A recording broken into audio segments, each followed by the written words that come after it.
ನನ್ನ ಮಾತ್ರ ಯಾರೂ ಅರ್ಥ ಮಾಡ್ಕೊಳ್ಳಲ್ಲ. ಕೋಪದ ಕೈಗೆ ಬುದ್ಧಿಯನ್ನ ಕೊಟ್ಟು ಅನುಭವಿಸೋದೇ ಆಗೋಯ್ತು. ಅದನ್ನು ಬಿಟ್ಟು ಯಾವ ಪ್ರಯೋಜನನೂ ನನಗಾಗಿಲ್ಲ. ಹೌದು, ಎಷ್ಟೋ ಮಂದಿಗೆ ಇದೇ ಕೊರಗು ಪಿಡುಗಾಗಿ ಕಾಡ್ತಾ ಇರುತ್ತೆ. ಎಷ್ಟೋ ಜನರ ಜೀವನ ಇದನ್ನ ಅವಲಂಬಿಸಿನೇ ಹಾಳಾಗಿ ಹೋಗಿದೆ ಕಣ್ರಿ. ಹೌದು, ನಾವು ಮಾತ್ರ ಎಲ್ಲರನ್ನೂ ಅರ್ಥ ಮಾಡ್ಕೋಬೇಕು, ಎಲ್ಲರಿಗೂ ಅಡ್ಜಸ್ಟ್ ಮಾಡಿಕೊಂಡು ಜೀವನ ಸಾಗಿಸ್ಬೇಕು. ಆದರೆ ನಮ್ಮ ಭಾವನೆಗಳಿಗೆ ಒಂದಿಷ್ಟು ಸ್ಪಂದನೆ ಸಿಗತ್ತಾ? ಚೂರೇ ಚೂರು ಸ್ಪಂದಿಸ್ಬಿಟ್ರೆ ಎಷ್ಟೋ ನೆಮ್ಮದಿ ಅಂತ ಅನ್ಕೋತೀವಿ.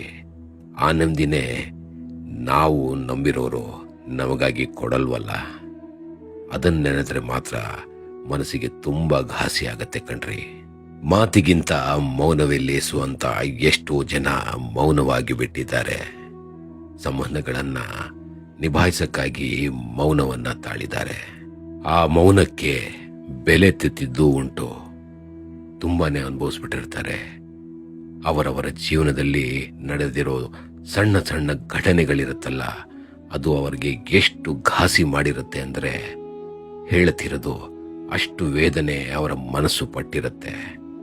ಆದರೂ ಎದುರಿಗಿರೋರು ನಮ್ಮ ಮನಸ್ಸಿನ ಭಾವನೆನ ಅರ್ಥ ಮಾಡ್ಕೊಂಡಿಲ್ಲ ಅಂತ ಕೊರಗಿದೆಯಲ್ಲ, ಆ ಕೊರಗು ಯಾವತ್ತಿಗೂ ನಾವು ಸತ್ತು ಸುಣ್ಣ ಆಗೋವರೆಗೂ ಹೋಗೋದೇ ಇಲ್ಲ ಕಣ್ರಿ.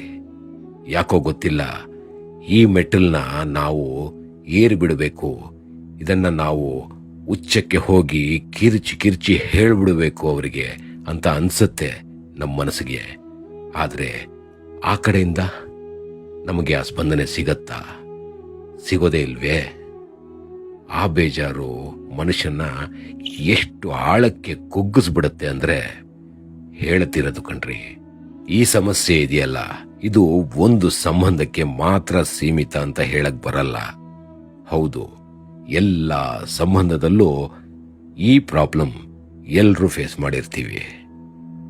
ಏನಾಗತ್ತೆ, ನಾವೆಲ್ಲ ಮನುಷ್ಯರು, ನಮಗೆಲ್ಲ ಆಸೆಗಳು, ಒಂದಿಷ್ಟು ಭರವಸೆಗಳು ಬೇಕಾಗತ್ತೆ ಜೀವನನ ನಡೆಸಕ್ಕೆ. ಆ ಭರವಸೆನೇ ನಮಗೆ ಸಿಗ್ಲಿಲ್ಲ ಅಂತಾದ್ರೆ ಏನ್ ತಾನೇ ಸಾಧಿಸಿದ್ವಿ? ಇವ್ರ ಜೊತೆ ಇಷ್ಟು ಚೆನ್ನಾಗಿದ್ದು ನಾವು ಇವರಿಂದ ಏನ್ ಪಡ್ಕೊಂಡ್ವಿ? ಪಡ್ಕೊಳ್ಳೋದು ಬೇರೆ, ಪಡ್ಕೋತೀವಿ ಇಲ್ಲ ಅನ್ನೋದು ಬೇರೆ. ಆದ್ರೆ ಏನ್ ಪಡೆದ್ವಿ ಅನ್ನೋದು ಬರುತ್ತಲ್ಲ, ಅದು ತುಂಬಾ ಕಾಡಕ್ಕೆ ಶುರು ಮಾಡುತ್ತೆ ನಮ್ಮನ್ನ. ಕಾಡಿ ಎಷ್ಟ್ರ ಮಟ್ಟಿಗೆ ನಮ್ಮನ್ನ ಕುಗ್ಗಿಸ್ಬಿಡುತ್ತೆ ಅಂದ್ರೆ, ಅಯ್ಯೋ ಯಾಕಪ್ಪ ಬೇಕು ಈ ಜೀವನ, ಬೇಕಿತ್ತ ಇದೆಲ್ಲ ನಮಗೆ? ಎಷ್ಟೆಲ್ಲ ನಂಬುದ್ವಿ ಇವ್ರನ್ನ, ಇವರು ಒಂದಿಷ್ಟು ಚೂರು ನಮ್ಮ ಭಾವನೆಗಳಿಗೆ ಸ್ಪಂದಿಸ್ತಾ ಇಲ್ವಲ್ಲ ಅಂತ ಕೊರಗ್ತಾನೆ ಹೋಗ್ತೀವಿ, ಕುಗ್ಗುತ್ತಾನೆ ಹೋಗ್ತೀವಿ. ನಾನು ಪದೇ ಪದೇ ಎಷ್ಟೋ ಸತಿ ಮಾತಾಡಿದಾಗ ಇದನ್ನ ಸ್ಟ್ರೆಸ್ ಮಾಡಿ ಹೇಳ್ತೀನಿ ಕಣ್ರಿ. ಹೌದು, ಈ ವಿಷಯನ ತುಂಬಾ ಸ್ಟ್ರೆಸ್ ಮಾಡಿ ಹೇಳ್ತೀನಿ. ಯಾಕಂದ್ರೆ ಈ ಎಕ್ಸ್ಪೆಕ್ಟೇಷನ್ನೇ ಸುಮಾರು ಕುಟುಂಬಗಳನ್ನ ಹಾಳು ಮಾಡಿಬಿಟ್ಟಿದೆ. ಹೌದು, ಎಷ್ಟೋ ಕುಟುಂಬಗಳಲ್ಲಿ ಈ ಎಕ್ಸ್ಪೆಕ್ಟೇಷನ್ ಇಂದ ಒಡಕು ಮೂಡ್ ಹೋಗಿದೆ. ಅದು ಅವರು ಸಾಯೋವರೆಗೂ ಹಾಗೆ ಕಂಟಿನ್ಯೂ ಆಗಿದೆ. ಹಾಗೆ ಕಂಟಿನ್ಯೂ ಆಗಿ ಏನ್ ತಾನೇ ಸಾಧಿಸ್ತಾರೆ? ಮುನಸುಗಳು, ವೈಮನಸ್ಯಗಳು ಇದೆಲ್ಲ ಇಟ್ಕೊಂಡು ಏನ್ ತಾನೇ ಜೀವನದಲ್ಲಿ ಅವರು ಗಳಿಸಕ್ಕಾಗತ್ತೆ ಹೇಳಿ? ಏನು ಗಳಿಸಲ್ಲ. ಸಂಬಂಧನ ಹಾಳು ಮಾಡ್ಕೋತಾ ಇನ್ನಷ್ಟು ಕೆಟ್ಟ ಸ್ಥಿತಿಗೆ ತಗೊಂಡು ಹೋಗುತ್ತೆ ಅವರ ಜೀವನವನ್ನ. ಅದನ್ನ ಯಾರೇ ಆಗ್ಲಿ, ನಾವೇ ಆಗ್ಲಿ, ಅಥವಾ ನಮ್ಮ ಎದುರಿಗಿರ್ತಾರಲ್ಲ ಯಾರತ್ರ ನಮ್ಮ ಭಾವನೆಗಳನ್ನ ಹಂಚಿಕೊಂಡು ಅವ್ರ ಜೊತೆ ಸಂಯಮದಿಂದ ನಡೆಸ್ಕೊಬೇಕು, ಅವರ ಜೊತೆ ಸೌಹಾರ್ದತೆಯಿಂದ ಇದ್ದು ಜೀವನನ ಸಾಗಿಸ್ಬೇಕು ಅಂತ ಅನ್ಕೊಂಡಿರ್ತೀವೋ ಅವರೇ ನೋವು ಕೊಟ್ಬಿಡ್ತಾರೆ. ಅವ್ರು ಕೊಡ್ತಾರೋ ಅಥವಾ ನಾವು ಕೊಡ್ತೀವೋ, ಒಟ್ನಲ್ಲಿ ಇಬ್ರಲ್ಲಿ ಒಬ್ರು ಮುನ್ಸ್ಕೊಂಡ್ರು ಈ ಸಂಬಂಧ ಹಾಳಾಗಿ ಹೋಗುತ್ತೆ. ನಮಗ್ ಖುಷಿ ಆಗ್ಲಿ ದುಃಖ ಆಗ್ಲಿ ಎಲ್ಲದಕ್ಕೂ ಅವಲಂಬಿಸೋದು ಆ ದೇವರನ್ನ. ಆ ಮೇಲಿರೋನಿದಾನಲ್ಲ, ಅವನು ಗೊಂಬೆ ಆಟ ಆಡಿಸ್ತಾನೆ.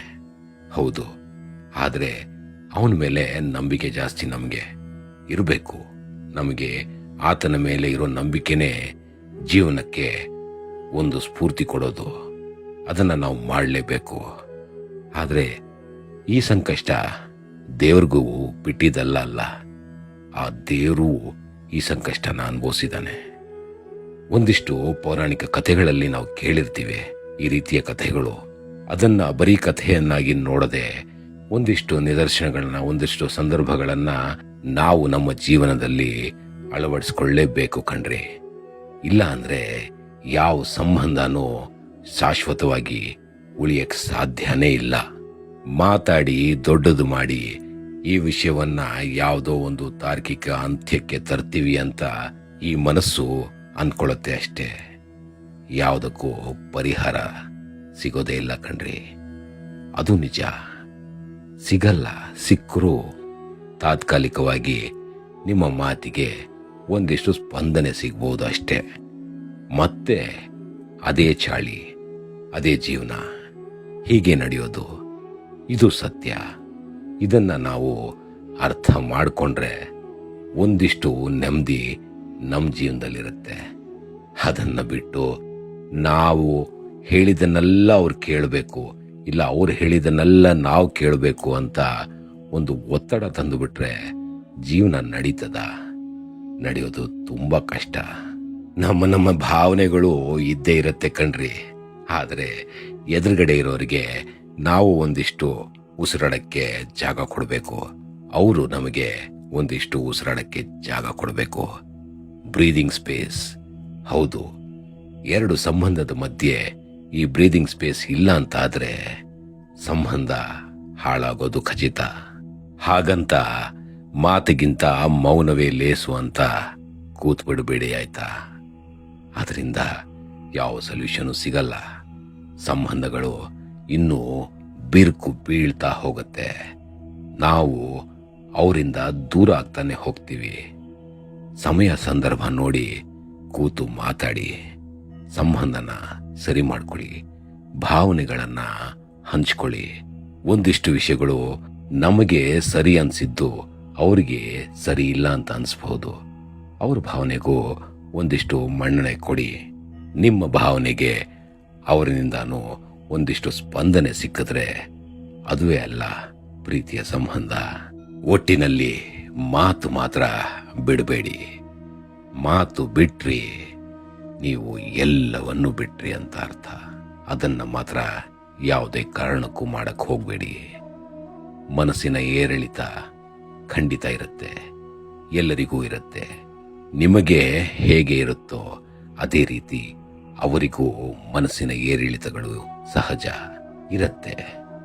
ಹಾಗಾಗಿ ಸಮಯ ಬಂದಾಗ ಕೂತು ಮಾತಾಡಿ ಬಗೆಹರಿಸಿಕೊಳ್ಳಕ್ಕೆ ಪ್ರಯತ್ನ ಮಾಡಿ, ಯೋಚನೆ ಮಾಡಿ.